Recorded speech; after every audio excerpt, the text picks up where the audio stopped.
1870, when making a circuit of the earth as the correspondent of the New York Tribune, I visited Baghdad, and there we hired a guide to show us down the Euphrates and the Tigris rivers. He was full of ancient traditions, and on the first day down the river, he told me the tradition concerning acres of diamonds, which I have used in my lecture 6,000 times. He said that there once lived near the river Indus an ancient Persian by the name of Al-Hafid. He said that Al-Hafid owned a large farm, that he had orchards and grain fields and gardens, money at interest, and was counted as a wealthy and a happy man. Happy because he was wealthy, and wealthy because he was contented. One day there visited him one of the ancient Buddhist priests, a wise man of the East, who told him about the discovery of diamonds in Europe.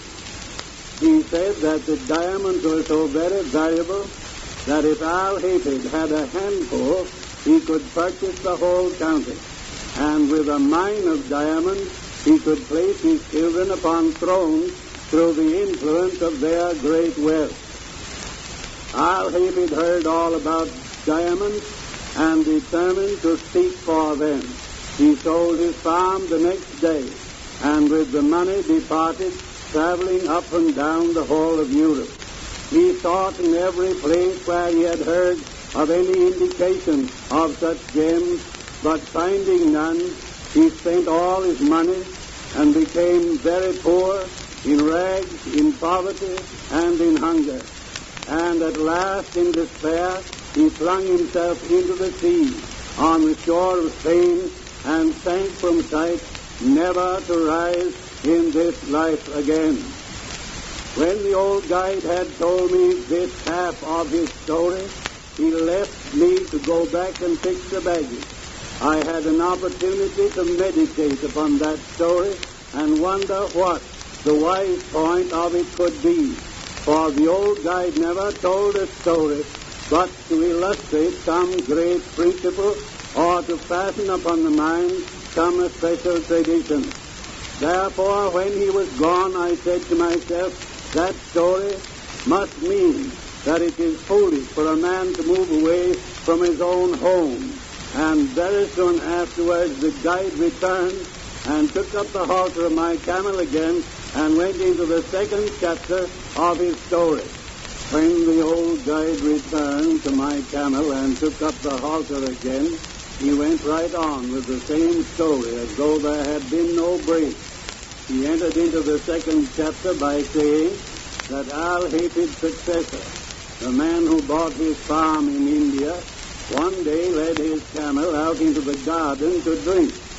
And as that animal put its nose down into the shallow water of that garden brook, Al-Hafid's successor noticed a curious flash of light from the white sands of the stream.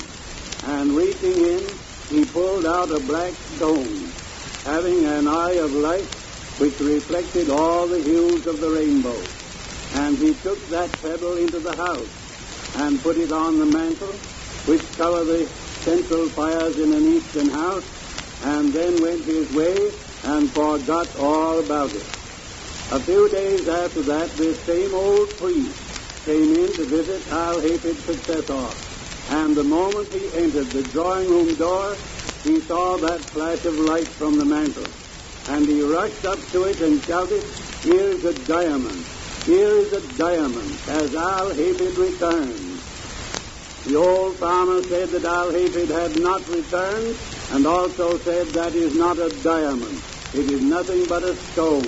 We found it right out here in our garden. Said the old priest, "I know a diamond when I see it. That is a diamond." Then together they rushed out into that garden, and they stirred up the white sands with their fingers. And lo, there came up other, more beautiful, more valuable gems than the first. And thus, said the guide to me, was discovered the great diamond mine of Golconda, the most magnificent diamond mine in all the history of the world. the Koh-i-Noor of England and the Orloff of Russia, the greatest crown jewels on earth, came from Golconda's diamond mine. When the old guide had finished his second chapter, he then took his turkey cap off his head and swung it around in the air to get my attention to his moral. Those Arab guides have morals to their stories, though they're not always moral. And as he swung his hat over his head, he shouted to me, had Al-Hafiz remained at home and dug in his own cellar, or underneath his own wheat field, or in his own garden, instead of wretchedness, starvation, poverty, and suicide in a strange land, he would have had acres of diamonds.